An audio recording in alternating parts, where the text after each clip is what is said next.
ఎగ్గొట్టేస్తామని తెలిసే మీరు ఇలాంటి హామీలు ఇస్తూ ఉంటారా? ఏం అడగరులే, ఏం పట్టించుకోరులే అని చెప్పి.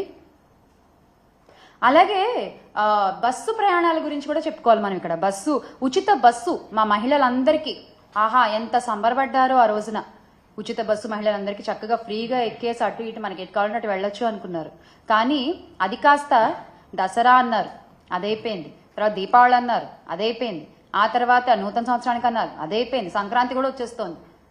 ఇప్పుడేమో మీరు ఏప్రిల్ నుంచి అంటున్నారు మళ్ళీ. ఎందుకు అంటే ఒక ఉచిత బస్సు హామీని అమలు చేయడంలో ఇన్ని వాయిదాలు ఎందుకు? మా మహిళలకు ఇచ్చిన మాటని ఇన్నిసార్లు ఎందుకు పక్కకు జరుపుకుంటూ వస్తున్నారు? ఎందుకు పక్కన పెట్టేస్తూ వస్తున్నారు?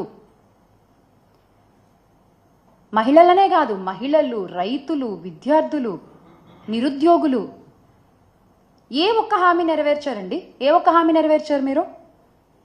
నారా లోకేష్ గారు తీసుకుంటే టైం రాసి పెట్టుకోండి, డేట్ రాసి పెట్టుకోండి.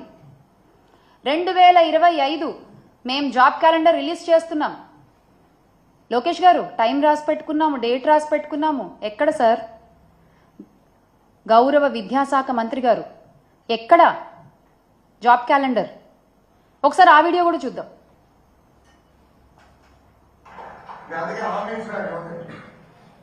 తెలుగుదేశం పార్టీ అధికారంలోకి వచ్చిన మొదటి సంవత్సరం అంటే 2025 జనవరి నాడు జాబ్ క్యాలెండర్ మేము ప్రకటిస్తాం.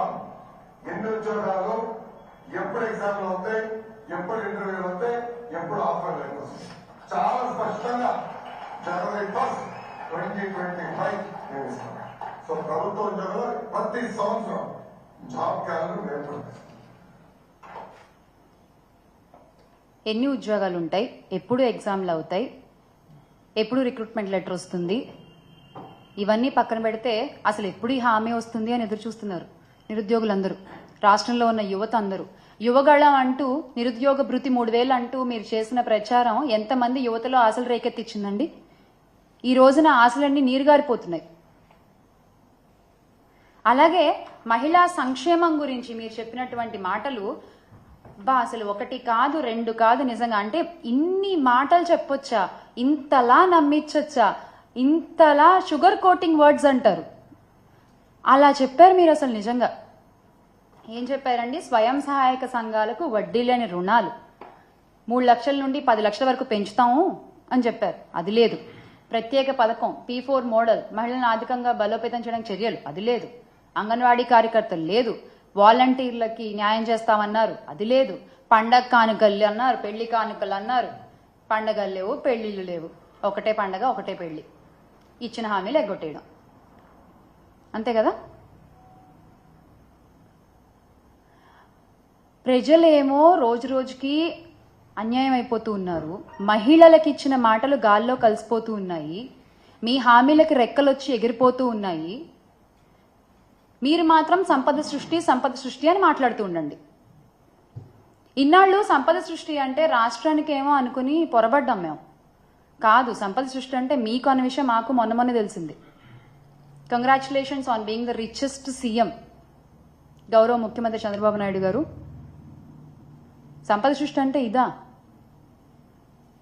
ప్రతిదాన్ని ప్రైవేటీకరణ చేయడం, జగనన్న ఆధ్వర్యంలో ప్రవేశపెట్టిన అన్ని పథకాలని ఈ రోజు మీరు ప్రైవేటీకరణ చేస్తున్నారు, ఆరోగ్యశ్రీతో సహా. ఏంటండి అది? మహిళలంటే గౌరవం లేదు, యువతకి దారి చూపిద్దామన్న శ్రద్ధ లేదు, హామీలు నెరవేర్చుదామన్న ఆలోచన లేదు. ఏంటయ్యా అంటే మళ్ళీ అంటే ట్రోల్ చేస్తారు, సీజ్ ద షిప్ అంటారు. ముందు ఈ ప్రాబ్లమ్స్ అన్నింటినీ సీజ్ చేయండి సార్, ముందు ఇవన్నీ సీజ్ చేయండి, ఆ తర్వాత మనం మాట్లాడుకుందాం దేన్ని సీజ్ చేయాలో. ఇంతమందికి మీరు సమాధానం చెప్పాలి, ఇంతమంది మీ సమాధానం కోసం ఎదురు చూస్తున్నారు. వాళ్ళ తరఫున వైఎస్ఆర్ కాంగ్రెస్ పార్టీ ఖచ్చితంగా నిలబడుతుంది, ప్రశ్నిస్తుంది, అడుగుతుంది. ఖచ్చితంగా మళ్ళీ ఆంధ్ర రాష్ట్ర ప్రజలందరూ కూడా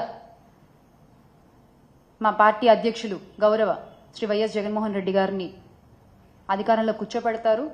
ఖచ్చితంగా we all will make Andhra great again with Jagan anna. జై జగన్. ప్రభుత్వ రాష్ట్రం ఆర్థికంగా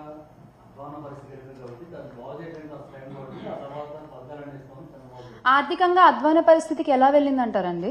వాళ్ళు చేసినటువంటి తప్పుడు ప్రచారాలు కదా శ్రీలంక అయిపోతోంది, ఆర్థిక సంక్షోభం వచ్చేస్తోంది అంటే. ఇప్పుడు వీళ్ళు ఇచ్చిన మొత్తం హామీల లెక్క చూస్తే 74,284 కోట్లు ఒక సంవత్సరానికి కావాలి.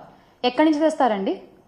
ఏమనంటే కేంద్రం నిధులు ఇస్తే మేము చేస్తాము అంటారు. హామీలేమో ఇచ్చేది ఏపీలో, నిధులు మాత్రం మీకు కేంద్రం నుంచి కావాలా? అప్పుడు హామీలు ఏపీలో ఎందుకు ఇచ్చారు? ఇష్యూస్ అనేవి క్రియేట్ చేయడం, ఇష్యూస్ అనేవి స్ప్రెడ్ చేయడం, ఇష్యూస్ ఎగ్జాక్ట్గా ఏంటి అనేది ప్రజలకి చూపించడం అనేది చాలా ముఖ్యం. అది యాజ్ అ మీడియా ఫోర్త్ ఎస్టేట్గా మీ భుజాలపై ఉంటుంది అది. కానీ దాన్ని ఎవరికి ఎలా కావాలో అలా చూపిస్తున్నారు, ఎవరికి ఎలా కావాలో అలా చేస్తున్నారు. ఇది ఖచ్చితంగా ఆగి what is the exact truth అనేది ముందు పెడితే బాగుంటుంది అనేది నా personal opinion. It's totally my personal